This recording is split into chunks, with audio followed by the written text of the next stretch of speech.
Are you finding it challenging to set up M3u on your IPTV Smarters app? Worry no more. We're here to unlock the mystery of handling m3u playlists today.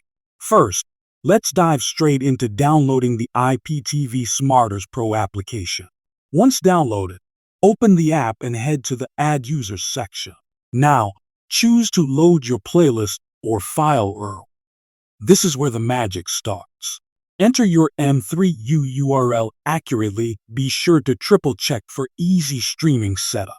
Next, let's set your favorite playlist name, make it easy to recognize later. Hold on. Before you proceed, remember to save your settings securely. Now, the moment of truth. Click on Add User and watch everything unfold.